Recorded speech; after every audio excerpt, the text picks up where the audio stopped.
Hello, my YouTube fam, and welcome back to your own channel. My name is अखिल महेश्वरी. लेकर के आया हूं आज वीडियो नंबर 60. आज हम हमारा ऑर्गेनाइजिंग चैप्टर फाइनली कंप्लीट कर देंगे. फाइनली कंप्लीट कर देंगे. और ये आज आपका आखिरी वीडियो है ऑर्गेनाइजिंग चैप्टर का, जो है difference between delegation and decentralisation. ये है आपकी एनसीईआरटी बुक का पेज नंबर 140. एंड बोल दो ना slogan, study together grow together. देखो, आपने डेलीगेशन पढ़ लिया, मैंने आपको डिसेंट्रलाइजेशन भी पढ़ा दिया. अब ना बहुत सारे बच्चे आप लोगों में से ना कंफ्यूज हो रहे होंगे आप लोग कि यार डेलीगेशन और डिसेंट्रलाइजेशन तो सेम लग रहा है आपको. इनफैक्ट अभी तक लग रहा होगा आपको सेम, लेकिन देखना मैं आज जब आपको ये वीडियो के एंड तक ले जाऊंगा तो आपको पूरा डिफरेंशिएशन समझ में आ जाएगा कि डेलीगेशन अलग है, डिसेंट्रलाइजेशन अलग है. ठीक है, दोनों की अपनी अपनी रोल है, अपना अपना प्लेस है ऑर्गेनाइजेशन में. ठीक है, तो इस वीडियो को आराम से देखना, ध्यान से पॉज करके 10 बार देखना. अगर कंसंट्रेशन लूज हो जाए तो दोबारा शुरू से देख लेना. आप ही का चैनल है यार. ओके, सो देखो, फर्स्ट आता है, देखो ऑब्वियसली जब भी मैं डिफरेंस वीडियोस बनाता हूं, अब तो ये नई बात है नहीं आपके लिए. जो मेरे वीडियोस को डेली देखते हैं उनको पता है 3 कॉलम्स में मैं बाइसेक्ट करता हूं. पहले कॉलम में BOD, basis of differences. In basis पर हम, इन आधार पर, इन बेसिस पर हम डिवाइड करेंगे, डिफरेंस करेंगे डेलीगेशन और डिसेंट्रलाइजेशन का. देन दूसरा है डेलीगेशन, तीसरा है डिसेंट्रलाइजेशन. ठीक है, तो देखो पहला बेसिस अपना क्या है, स्कोप, या फिर कितनी पार्टीज इन्वॉल्व होती हैं. स्कोप और पार्टीज इन्वॉल्व. तो देखो डेलीगेशन जो है ना, इसका लिमिटेड स्कोप होता है. कैसे लिमिटेड इन स्कोप है? Only 2 parties involve, manager and immediate subordinate. ये डेलीगेशन में क्या होता है, सिर्फ 2 ही पार्टीज इन्वॉल्व होती हैं. कौन कौन सी 2 पार्टीज इन्वॉल्व होती हैं? एक होता है सुपीरियर, एक होता है उसका इमीडिएट सबऑर्डिनेट, उसके जस्ट अंडर काम करने वाला इंसान. तो आप कहोगे डेलीगेशन जो है उसका स्कोप जो है लिमिटेड है. मैंने बताया था ना आपको कि ऑर्गेनाइजेशन में किसी पर्टिकुलर एक लेवल पर जब मैनेजर अपना काम अपने से जस्ट छोटे इमीडिएट सबऑर्डिनेट को डेलीगेट कर देता है ताकि उसका काम आसान हो जाए, दैट इज व्हाट डेलीगेशन. अब बात की जाए डिसेंट्रलाइजेशन की. सो डिसेंट्रलाइजेशन जो है वो लिमिटेड नहीं है स्कोप में. डिसेंट्रलाइजेशन लार्ज है स्कोप में. डिसेंट्रलाइजेशन जो है एक बहुत बड़ा पार्ट होता है ऑर्गेनाइजेशन का. जब पूरी ऑर्गेनाइजेशन में डेलीगेशन होगा तब डिसेंट्रलाइजेशन होगा. यहां पर क्या है, अथॉरिटी एट एवरी लेवल. हर एक लेवल पर जो होता है एम्प्लॉय, उसको अथॉरिटी बांटी जाती है. ठीक है, यानी कि डिसेंट्रलाइजेशन में हर एक एम्प्लॉय ऑर्गेनाइजेशन का इन्वॉल्व होता है, चाहे छोटे से छोटा हो, बड़े से बड़ा हो, किसी भी लेवल पर वो काम कर रहा हो. ठीक है, डिसेंट्रलाइजेशन का मतलब क्या हुआ, pushing down the authority at every managerial level. कि हर एक छोटे से छोटे, बड़े से बड़े लेवल पर आपने जब डेलीगेशन कर दिया तो वो डिसेंट्रलाइजेशन हो जाता है. देखो बहुत सिंपल सी चीज है, जब 2 लोगों के बीच में, खास तौर पे जब जो सुपीरियर हो और उसके जस्ट अंडर काम करने वाला जो सबऑर्डिनेट हो, जब सुपीरियर अपना काम अपने इमीडिएट सबऑर्डिनेट को बांट दे तो डेलीगेशन ऑफ अथॉरिटी होता है. लेकिन जब ऑर्गेनाइजेशन में हर एक लेवल पर बोर्ड ऑफ डायरेक्टर से लेकर के छोटे से पियोन तक सारा काम डेलीगेट किया जाए, तब वो डिसेंट्रलाइजेशन बन जाता है. ठीक है, तो डिसेंट्रलाइजेशन 2 लोगों तक सीमित नहीं रहता. Decentralisation is much wider in scope. ठीक है, देन इसकी सिग्निफिकेंस की बात की जाए. सिग्निफिकेंस मतलब इंपॉर्टेंस. सो डेलीगेशन किस लिए करता है कोई भी मैनेजर? क्यों कोई भी मैनेजर अपना काम अपने इमीडिएट सबऑर्डिनेट को बांटता है? बिकॉज डेलीगेशन होता है रूटीन जॉब की रिक्वायरमेंट के लिए. ठीक है, मतलब आप मान लो ऑलमोस्ट जो भी मैनेजर का हर दिन का काम होता है ना, वो मैनेजर अपने एम्प्लॉय को बांटता ही बांटता है. जैसे मैंने आपको एग्जाम्पल दिया था कि आपकी मदर को सब्जी बनानी है और उन्होंने आपको कह दिया कि आप पील कर दो. से फॉर एग्जांपल पोटैटो की सब्जी बनानी है तो पोटैटो पील कर दो, पोटैटो बॉईल कर दो, बाकी सब्जी मम्मी बना देगी. तो मम्मा ने आपको ये काम क्यों दिया? ताकि मम्मा का काम आसान हो जाए, है ना, और वो आराम से अपना काम कर पाए. और ये हो सकता है कि एक बार नहीं, आपको मम्मा डेली बोले, आप मम्मा की डेली हेल्प करते हो. ठीक है, समझना इस चीज को. सिग्निफिकेंस क्या हुआ डेलीगेशन का, कि मैनेजर जो होता है वो इनफॉर्मली भी, अपने तरफ से भी, अपने लेवल पर भी, अपने जस्ट इमीडिएट सबऑर्डिनेट, अपने से जो छोटा एम्प्लॉय है उसको अपना काम बांट सकता है. ठीक है, क्यों बांट सकता है? ताकि वो और इंपॉर्टेंट एरियाज पर फोकस कर सके। जैसे मैंने आपको एग्जांपल दिया था कि भाई प्रिंसिपल को तो अब ना पेपर वर्क भी संभालना है, स्कूल का लीगल डिपार्टमेंट भी संभालना है, और जो गेट कीपर है उसको भी संभालना है। गेट कीपर की भी रिस्पॉन्सिबिलिटी उन्हीं के हाथों में। तो उन्होंने क्या किया, गेट कीपर को थोड़ी सी अथॉरिटी दे दी और बोला कि तू ध्यान रख कि कोई भी 10 बजे के बाद एंट्री ना करे। तो गेट कीपर अपना काम कर रहा है, जो कि इतना इंपॉर्टेंट काम नहीं है, और प्रिंसिपल मैम का जो सबसे इंपॉर्टेंट काम है, legal paper work of school, वो अच्छे से कर पा रही है। सो सिग्निफिकेंस क्या है डेलीगेशन की? बहुत ज्यादा है। क्यों? क्योंकि यहाँ पे रूटीन जॉब रिक्वायरमेंट जो होता है, मतलब जो डे टू डे बेसिस पे छोटे मोटे जॉब्स की रिक्वायरमेंट होती है, वो एक मैनेजर अपने इमीडिएट सबऑर्डिनेट को बांट देता है कि तू कर दे। ठीक है, देन देखो डिसेंट्रलाइजेशन की बात की जाए तो it's a one time decision and a policy. मैंने आपको बताया था ना प्लानिंग पढ़ाते समय भी कि पॉलिसी क्या होता है, जनरल स्टेटमेंट होता है जिससे पूरी ऑर्गेनाइजेशन चलती है, पॉलिसीज चेंज नहीं की जाती। सो डिसेंट्रलाइजेशन क्या है, एक बार का डिसीजन होता है। ठीक है, कि टॉप लेवल जनरली डिसाइड करता है कि हमें डिसेंट्रलाइज्ड ऑर्गेनाइजेशन चलानी है, मतलब हर एक लेवल पर हर एक अथॉरिटी को बांटना है, या फिर हमें स्ट्रिक्टली पूरा मैनेजर का ही कंट्रोल होगा, सेंट्रलाइज सिस्टम होगा। तो ये तो ऑर्गेनाइजेशन जब शुरुआत होती है, ऑफिस खुलता है, तभी डे 1 से स्टार्ट हो जाता है कि आपको डिसेंट्रलाइजेशन करना है या सेंट्रलाइजेशन करना है।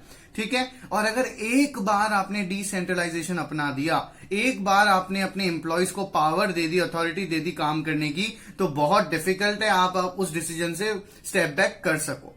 ठीक है, सो डेलीगेशन तो रूटीन जॉब रिक्वायरमेंट्स के लिए हुआ, डिसेंट्रलाइजेशन क्या हुआ, वन टाइम पॉलिसी, एक बार ही आपको डिसीजन लेना होता है, वंस टेकन ये रिवर्ट नहीं किया जा सकता। आया आपको समझ में? देन देखो नेक्स्ट, फ्रीडम ऑफ एक्शन। किस टाइप के किसमें, जब आप देखो दोनों में एम्प्लॉयज को थोड़ी बहुत रिस्पॉन्सिबिलिटी के साथ अथॉरिटी मिल रही है, पर फ्रीडम काम करने का, फ्रीडम ऑफ एक्शन मतलब काम परफॉर्म करने का, टास्क परफॉर्म करने का फ्रीडम किसके पास ज्यादा है? तो देखो डेलीगेशन ऑफ अथॉरिटी की बात करूं तो बहुत नेचुरल है ये कि यहां पर फ्रीडम ऑफ एक्शन बहुत कम होता है। क्यों? क्योंकि कांस्टेंट एंड कंटिन्यूअस सुपरविजन होता रहता है। देखो मैनेजर क्या करता है, अपने काम को, अपने रूटीन टास्क को अपने से छोटे जस्ट इमीडिएट सबऑर्डिनेट को बांट देता है, डेलीगेट कर देता है। तो क्या बांटने के बाद वो काम उसी पे छोड़ देता है, काम की निगरानी नहीं करता कि काम अच्छे से हुआ या नहीं हुआ? ठीक है, तो यहां पर क्या होता है, मैनेजर कॉन्स्टेंटली वॉच कर रहा होता है, सुपरवाइज कर रहा होता है अपने सबऑर्डिनेट को कि काम कैसे करना है, और कॉन्स्टेंटली उसके ऊपर एक निगरानी रख रहा होता है। ठीक है, जैसे अगर मम्मा ने आपको बोला कि भाई आनियन पील कर दे या पटाटो पील कर दे, तो मम्मा देखेंगी कि ना, आपने नोटिस किया होगा, आप पील कर रहे हो, अपना काम कर रहे हो, बीच बीच में मम्मा के बोलती है ऐसे नहीं ऐसे काट, ऐसे नहीं ऐसे काट, तो आप बोलोगे क्या यार, या तो मेरे को दे दिया करो या आप खुद कर लिया करो, है ना। सो डेलीगेशन में क्या होता है, रूटीन जॉब्स ही होते हैं, और ये इनफॉर्मल लेवल पर भी हो सकता है, मतलब मैनेजर अपने पर्सनल लेवल पर भी दे सकता है। सो ऐसे में यहाँ पे कॉन्स्टेंटली वॉच किया जाता है कि आपका एम्प्लॉय कैसा काम कर रहा है, तो यहाँ पे फ्रीडम ऑफ एक्शन उतना नहीं होता है। टू द कॉन्ट्ररी, डिसेंट्रलाइजेशन में बहुत फ्रीडम ऑफ एक्शन है। कैसे? मैंने आपको बताया था कि एक बार आपने रिस्पॉन्सिबिलिटी और अथॉरिटी बांट दी अपने एम्प्लॉय को, तो आप उसी पे छोड़ देते हो कि तू तेरे हिसाब से देख ले। ठीक है, उस पे छोड़ देने का मतलब क्या कि आप डेफिनेटली सुपरवाइज करते हो, आप भी, इसमें भी निगरानी रखी जाती है, पर डेली नहीं रखी जाती। जैसे पीरियोडिक अप्रेजल होता है ना, कंटिन्यूअस सुपरविजन नहीं होता। देखो हैशटैग यही कहता है, authority has periodic appraisal and not continuous supervision. इसका मतलब क्या हुआ कि जब आपको डिसेंट्रलाइजेशन में पावर बांट दिया जाता है, तो वो आपका पीरियोडिक मतलब टाइम टू टाइम, हर 15 दिन में आपसे रिपोर्ट मांगी जा सकती है। ठीक है, हर महीने आपसे रिपोर्ट मांगी जा सकती है, वीकली आपसे रिपोर्ट मांगी जा सकती है, स्कोर कार्ड्स होते हैं। ठीक है, तो वो डिसेंट्रलाइजेशन हुआ। डेलीगेशन में तो रूटीन वर्क होता है, छोटा मोटा टास्क भी बांट देता है मैनेजर, तो वो कॉन्स्टेंटली निगरानी रखता रहता है। सो फ्रीडम ऑफ एक्शन किसमें ज्यादा है? एज एन एम्प्लॉय, अगर आप एम्प्लॉय हो, आपको काम डेलीगेट किया गया है, तो आपको उतना फ्रीडम नहीं मिलेगा अपने काम में जितना डिसेंट्रलाइजेशन में मिलेगा। देन बात की जाए एसेंशियलिटी की कि किसकी जरूरत ज्यादा है, तो ये हमने पढ़ लिया कि हर एक ऑर्गेनाइजेशन डेलीगेशन के बिना तो सरवाइव कर सकती है, बट डिसेंट्रलाइजेशन के बिना तो सरवाइव कर सकती है, डेलीगेशन के बिना सरवाइव नहीं कर सकती। सो डेलीगेशन क्या है? एक एसेंशियल पार्ट है। क्यों डेलीगेशन एसेंशियल पार्ट है? वो इसलिए है, समझना, मैनेजर के पास सारी रिस्पॉन्सिबिलिटी होती है, उसे छोटे से छोटा काम भी मैनेज करना है और बड़े से बड़ा काम भी मैनेज करना है। तो ऐसे में ऑब्वियसली वो ओवरबर्डन फील करेगा। तो वो क्या करता है, अपने जो रूटीन जॉब्स होते हैं जो इतने इंपॉर्टेंट नहीं होते, वो अपने इमीडिएट सबऑर्डिनेट को डेलीगेट कर देता है, उनको बांट देता है, तो दोनों काम हो जाते हैं। सो इंपॉर्टेंट वर्क वो खुद कर लेता है, नॉट सो इंपॉर्टेंट वर्क उसका सबऑर्डिनेट उसके लिए करके दे देता है। पर डिसेंट्रलाइजेशन जरूरी नहीं है। कैसे हो सकता है कि ऑर्गेनाइजेशन में सारे डिसीजन सेंट्रलाइज हो, सिर्फ और सिर्फ टॉप लेवल लेता हो, सो तो भी काम चल जाएगा। हाँ, थोड़ी सी दिक्कत हो सकती है, फ्रीडम ऑफ एक्शन नहीं होगा एम्प्लॉयज के पास, पर अगर टॉप लेवल ही सारे डिसीजन ले रहा है तो भी काम चल जाएगा। जैसे समझना, स्कूल में अगर डिसेंट्रलाइजेशन नहीं है, टोटल सेंट्रलाइजेशन है कि कौन सा टीचर क्या चैप्टर पढ़ाएगा, ये वो डेली प्रिंसिपल से पूछेगा, प्रिंसिपल उसे बताएगा, प्रिंसिपल से कंसल्टेशन होगा, तो भी काम चल जाएगा। भले चाहे हो सकता है कि टीचर को लगे कि उसे इतना फ्रीडम नहीं मिल रहा, लेकिन फिर भी काम चल जाएगा। लेकिन अगर डेलीगेशन नहीं होगा तो ऑर्गेनाइजेशन में काम नहीं चलेगा। ठीक है। देन बात की जाए रिस्पॉन्सिबिलिटी की, तो देखो डेलीगेशन जो है सिर्फ मैनेजर और उसके इमीडिएट सबऑर्डिनेट पर ही होता है। सो डेलीगेशन की रिस्पॉन्सिबिलिटी किसकी हुई? हर एक मैनेजर की हुई। जैसे मैंने आपको डेलीगेशन पढ़ाते समय बताया था कि प्रिंसिपल ने क्या किया, गेट कीपर को काम दे दिया। अब अगर गेट कीपर अच्छे से काम नहीं कर रहा है तो कौन रिस्पॉन्सिबल है उसके लिए? सिर्फ प्रिंसिपल, यानी कि जिस इंसान ने काम बांटा वही इंसान रिस्पॉन्सिबल है। ठीक है। आपने क्या किया, आपने आनियन पील किए, लेकिन आपने आनियन अच्छे से पील नहीं किए। ठीक है। या मान लो आपका हाथ कट गया इस आनियन पील करते समय, तो क्या होगा, कौन रिस्पॉन्सिबल होगा उसके लिए? किसको पापा बोलेंगे? ऑब्वियसली आपकी मदर को ही डांटेंगे, क्योंकि उन्होंने आपको ये काम दिया। बात की जाए डिसेंट्रलाइजेशन की, तो ये टॉप लेवल करता है, टॉप लेवल चॉइस होती है। वो शुरुआत में ही सोच लेते हैं कि भाई सेंट्रलाइजेशन करना है या डिसेंट्रलाइजेशन। तो ऐसे में ये जो रिस्पॉन्सिबिलिटी होती है डिसेंट्रलाइजेशन की, सिर्फ और सिर्फ टॉप लेवल मैनेजर्स के पास होती है, क्योंकि वही डिसीजन लेते हैं। यार जो काम देगा वही तो रिस्पॉन्सिबल होगा ना फिर। तो यहाँ पे डेलीगेशन में सिर्फ मैनेजर काम दे रहा है अपने इमीडिएट सबऑर्डिनेट को, दो ही लोगों के बीच हो रहा है, तो मैनेजर के पास सारी रिस्पॉन्सिबिलिटी है, नो मैटर काम हो रहा है या नहीं हो रहा है। ठीक है। डिसेंट्रलाइजेशन कौन करता है? ये पॉलिसी का डिसीजन किसके पास होता है? टॉप लेवल के पास। तो फिर कौन रिस्पॉन्सिबल होगा बता दो? टॉप लेवल होगा, है ना। देन देखो बात की जाए नेचर की, तो डेलीगेशन जो है वो कंपलसरी हो जाता है। मैंने आपको बताया क्यों कंपलसरी है, क्यों एसेंशियल है डेलीगेशन, क्योंकि बिना काम को बांटे, बिना डिवीजन ऑफ वर्क किए काम पॉसिबल ही नहीं है। पॉसिबल ही नहीं है कि एक इंसान सारा काम कर सके। ठीक है। डिसेंट्रलाइजेशन इसके कंपैरिजन में, कॉन्ट्ररी में, एक ऑप्शनल पॉलिसी है। आपकी मर्जी है, आप चाहते हो कि इंप्लॉयज अपनी क्रिएटिविटी लगा सके तो आप डिसेंट्रलाइज कर दो, आप चाहते हो आप इंप्लॉयज पे पूरा कंट्रोल रखो, एकदम उनको आपके इशारे पर वो नाचे, तो सेंट्रलाइज कर दो, सारे डिसीजन आप खुद लो। पर्पस की बात की जाए क्यों बनाया जाता है, सो डेलीगेशन बनाया जाता है ताकि मैनेजर्स का बर्डन कम हो जाए, उन्हें ओवर बर्डननेस फील नहीं हो, जो छोटे मोटे से नॉट सो इंपॉर्टेंट काम है वो उनके बिना भी हो जाएं।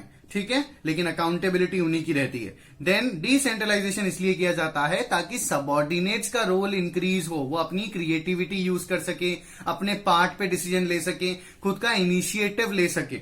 ठीक है। जैसे अगर आपको बता दिया जाए, कोई प्रोजेक्ट दे दिया जाए, ठीक है, और आपको बोला जाए कि बेटा आप अपने हिसाब से बना लो, आपकी क्रिएटिविटी होनी चाहिए, तो देखना आप ऑटोमेटिकली बहुत अच्छा बनाओगे वो। क्यों? क्योंकि उसमें आपका खुद का इन्वॉल्वमेंट होगा।